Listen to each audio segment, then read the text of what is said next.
Ça fait un petit moment maintenant que j'ai acheté le dossard, alors je crois qu'il est temps que je vous l'annonce.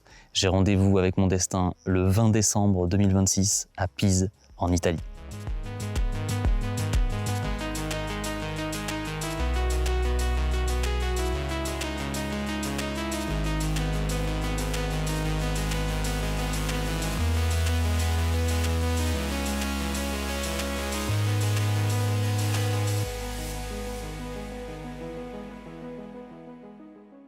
Ceux qui sont là depuis le début, vous reconnaîtrez peut-être le cadre derrière moi parce que je suis de retour dans le sud-ouest, chez la Madré, à la campagne, pour quelques mois seulement.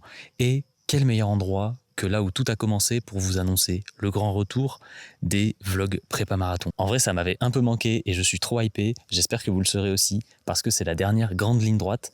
Dans moins de 6 mois, je dois courir un marathon sous les 3 heures et il y a du boulot. L'objectif, il n'a pas changé, c'est toujours de courir 42 km à environ 14 km/h. Mais mon niveau, lui, il change et pas forcément toujours dans la direction que j'aimerais. Bref, il faut que je te raconte où j'en suis.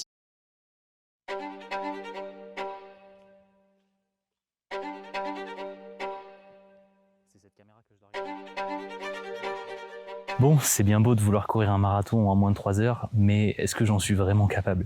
Je pense que oui, honnêtement. La question, c'est plutôt est-ce que je peux y arriver dans le temps qui me reste, c'est-à-dire avant la fin de l'année 2026 ? Et ça, c'est un peu moins sûr. Ces 2-3 derniers mois, ils ont été plutôt chaotiques pour moi niveau entraînement parce que j'ai enchaîné des petites blessures, douleurs par-ci par-là. C'était jamais rien de bien grave, mais ça m'a forcé à m'entraîner moins fort. À côté de ça, pendant les mois de mai et juin, j'étais en période d'examen, donc ça m'a pris énormément d'énergie et de temps, ce qui fait qu'avec tout ça, j'ai pu moins m'entraîner et du coup moins progresser, voire peut-être pas du tout progresser. Je fais une petite parenthèse sur ça, je suis en école de kiné, j'ai fait une reconversion et là je viens de terminer ma première année. Évidemment, ça passe au-dessus de la course à pied, pour moi c'est prioritaire. Ça explique aussi un petit peu la baisse de régime au niveau des entraînements et des vidéos. Tout ça fait que je sais plus trop où j'en suis en termes de niveau, j'ai plus vraiment de plan d'entraînement très structuré et je suis plutôt perdu en fait. Depuis le début de ce projet, donc il y a environ 1 an et demi, j'ai quand même une idée assez précise de la progression, en tout cas du rythme de progression que j'espère avoir pour réussir à passer sous les 3 heures à la fin de l'année. Et à ce stade, à savoir 6 mois avant l'échéance, je m'imaginais être autour des 40 minutes aux 10 km pour donner une référence. Et franchement, là, aujourd'hui, j'ai pas ce niveau et je sais pas quel est mon niveau. Alors je pense que pour préparer ces 5-6 derniers mois d'entraînement, le mieux c'est de se baser sur les derniers chronos que j'ai faits et ça tombe plutôt pas mal. J'ai 4 chronos officiels ou quasiment officiels depuis le 1er mars sur 4 distances différentes, donc ça devrait donner une idée assez précise du niveau théorique auquel je suis actuellement. Par ordre chronologique, 1er mars, j'ai couru un 10 km en 41 minutes 22. Ça devait être une course à la base qui a été annulée. Je l'ai fait sur piste avec un pote. Et là, je m'étais donné à fond, donc vraiment effort max, 41 minutes 22, soit 4,08 d'allure moyenne, je crois. Deuxième chrono, beaucoup plus récent, j'ai fait un 15 km qui était un peu vallonné. Ça, c'était plutôt une course, on va dire, en prépa d'une autre qui est arrivée derrière. Et pour m'amuser, tout simplement. Je ne l'ai pas fait à fond. Je l'ai fait dynamique, on va dire, je me suis donné un petit peu, je me suis amusé quoi tout simplement. C'était plutôt vallonné et j'ai fait 1h06 sur 15 km, allure moyenne 4 minutes 30 par kilomètre. Franchement, plutôt content. En termes de classement, j'ai fait top 10% à peu près. Seulement 2 jours après cette course, donc le 19 mai, j'ai couru un 5 km, ça c'était mon examen de sport. L'objectif c'était simple, faire 19 minutes 59, ce qui était le chrono pour avoir 20 sur 20. Je l'avais déjà validé en décembre, donc j'étais supposé le valider de manière totalement à l'aise. Et honnêtement, ça s'est pas exactement passé comme prévu. Alors j'ai fait tout pile 19,59. Et ce jour-là, j'avais vraiment des mauvaises sensations, c'était vraiment pas top.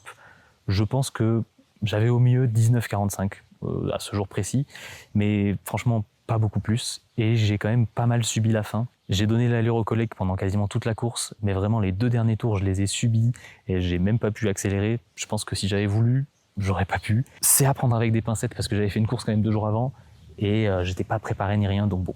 On va dire que j'ai été capable de revalider le sub 20 minutes, pas du tout préparé, avec des jambes fatiguées et un peu blessé.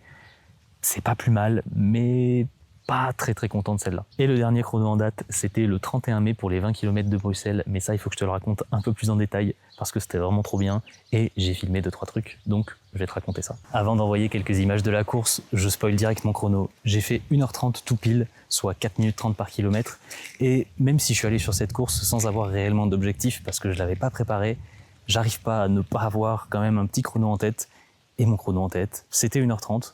Donc le contrat a été rempli quelque part. La course a été magnifique, je te montre ça.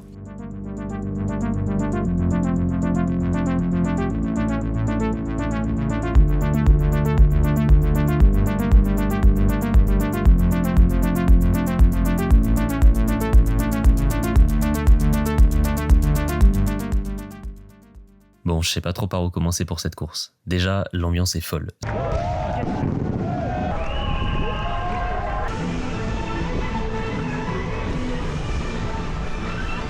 C'est vraiment un gros événement à Bruxelles avec genre 50 000 participants et j'ai vraiment kiffé l'ambiance et le parcours, même si je connaissais déjà les lieux, c'était trop bien de redécouvrir tout ça pendant la course.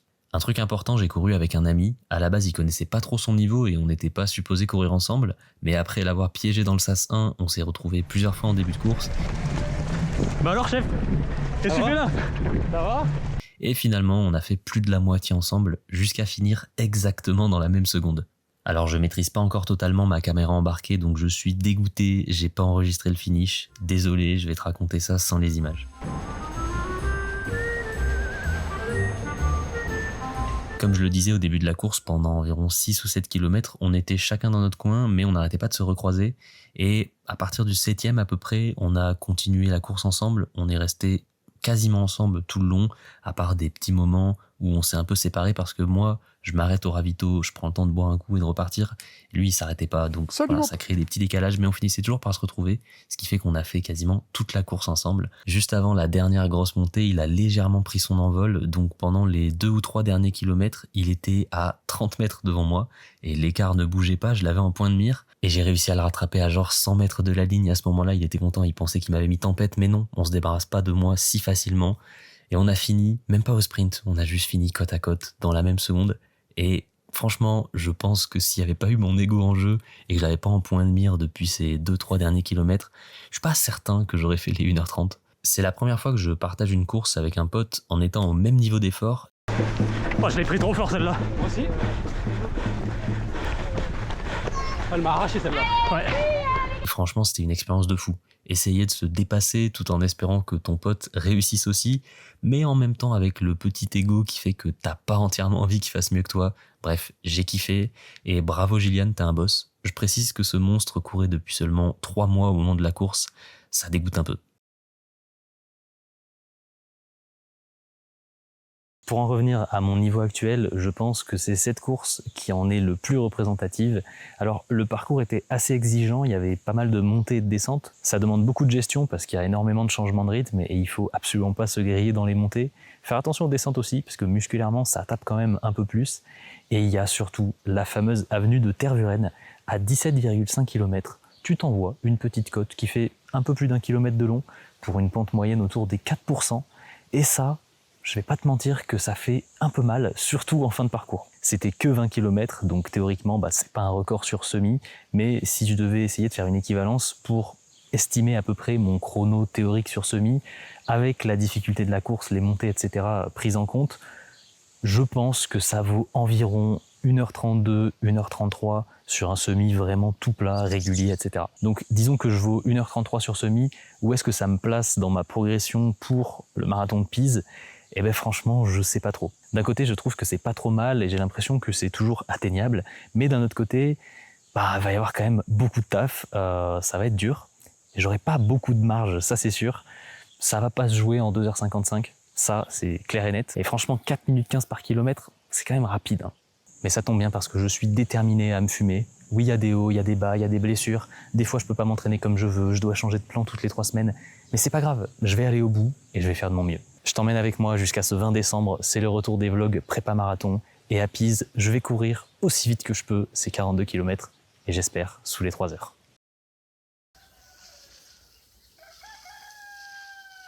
Vendredi 10 juillet, semaine 88. Ah, ça m'avait manqué de faire ça. Mais je pense que je vais reprendre juste après parce que je crois que l'image et le son doivent être immondes. A tout de suite.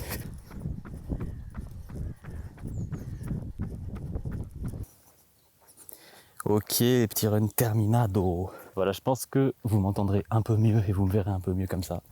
Petit run du vendredi 10 juillet, semaine 88 comme j'ai dit. C'était un footing 50 minutes. Alors footing, En gros, j'ai couru tranquille et j'ai fait toutes les côtes en actif à peu près à mon premier seuil. J'aime bien faire ça ici parce qu'il y a énormément de côtes et avec la chaleur des montées, j'ai beaucoup de mal à être vraiment en endurance fondamentale. En tout cas, à rester en dessous du premier seuil dans les côtes tout simplement. Et j'ai pas spécialement envie de marcher ou de vraiment trop ralentir. Donc je préfère en gros modifier un peu la séance, passer un peu plus de temps au SV1 en zone 3 entre guillemets et adapter mon programme à la semaine parce qu'il faut savoir évoluer avec le relief. 8h30 du mat, le run est déjà fait, c'est beau et en même temps j'ai pas trop le choix parce qu'il fait déjà 25 degrés. On est en pleine canicule, c'est ça aussi qui rend les runs encore plus difficiles. En revenant ici à la campagne et en me remettant à faire les parcours que je faisais tout au début, je me suis fait une réflexion, c'est que bah putain c'est dur. Et alors je me suis posé la question, je me suis dit mais est-ce que c'est moi qui ai pas bien progressé, etc. Parce que bah, j'ai l'impression que c'est pas moins facile qu'au tout début du projet il y a 1 an et demi, alors que j'ai quand même progressé. Et j'ai fait quelque chose que je pense on pense pas forcément à faire souvent. Je suis allé retourner voir mes stats de mes premiers runs, donc en novembre, décembre 2024 à peu près, qui sont exactement sur les mêmes parcours que je faisais ici. Et j'avais totalement oublié cette info, mais au début je courais vers 6,30, 7 minutes au kilomètre. Je marchais dans les côtes et j'avais du mal à rester sous les 165 BPM. Et en revoyant les stats, je me dis que j'ai quand même bien progressé, même si c'est toujours dur quand je cours. En fait c'est simple, c'est juste parce que je cours plus vite. Et là en ce moment, dans ces parcours, j'arrive à tenir des allures genre 5,30, 5,45 de moyenne. Alors aujourd'hui c'est pas le meilleur exemple, j'étais un peu cuit, mais globalement la progression elle est quand même plutôt bonne je trouve. En tout cas moi j'en suis satisfait. Et ça m'a fait penser à une phrase qu'on entend souvent sur les réseaux, des gens qui disent It doesn't get easier, you only get stronger. Je traduis, ça devient pas plus facile, tu deviens juste plus fort. Et c'est intéressant parce que c'est vrai que la difficulté perçue au jour le jour, quand tu cherches à continuer de progresser, mais en fait elle change pas tant que ça. Alors il y a certains aspects qui deviennent plus faciles, des habitudes, des choses qui rentrent dans ton quotidien, qui deviennent évidemment des automatismes, mais normalement tu vas aller chercher un peu de difficulté ailleurs. Et donc c'est normal d'avoir toujours l'impression de stagner, d'avoir toujours l'impression que c'est dur en fait et que ça continue d'être dur. Parce que tant que tu cherches à progresser, ça devient pas plus facile. En tout cas, c'est le constat que je fais pour moi. Et franchement, si vous avez cette impression, retournez voir vos runs, ou même si c'est un autre sport ou une toute autre activité, retournez voir où vous en étiez il y a 1 an et demi, 2 ans, 3 ans, 4 ans. Et normalement, vous allez voir que vous avez quand même vachement progressé, sans forcément vous en rendre compte. Et ça fait quand même du bien au moral. Parce que dernièrement, c'est pas simple les entraînements, je galère, j'arrive pas à faire ce que je veux, j'ai l'impression de ne pas progresser aussi vite que je veux. Et quand je vois qu'en 1 an et demi, j'ai gagné, on va dire, j'ai gagné 1 minute sur mon EF pour faire très simple, en fait ça me fait relativiser et puis je me dis que ça va quoi. Bref, voilà, je vais te laisser avec la fin de cette semaine 88. L'objectif c'était de faire à peu près 4h45 de run avec un peu de vélo à côté. Je t'expliquerai plus tard un peu ce que je fais en ce moment. Et voilà, allez ciao. Bon, j'ai rien filmé sur cette fin de semaine, j'étais avec des amis et j'ai préféré profiter du moment, et notamment du petit run du dimanche entre copains. J'ai terminé la semaine avec les 4h45 comme c'était prévu, 6h15 si on compte les sorties vélo en plus, donc objectif rempli. Et on se retrouve dans moins de 2 semaines pour le prochain vlog dans lequel je vais te présenter mon plan jusqu'à la fin de l'année avec les courses que je prévois de faire et le rythme de progression que j'espère avoir. C'est quand même pas mal la campagne. Puis en plus je peux parler comme je veux, il n'y a personne, à part un chien qui aboie au loin. Que demander de plus? Regardez-moi ça.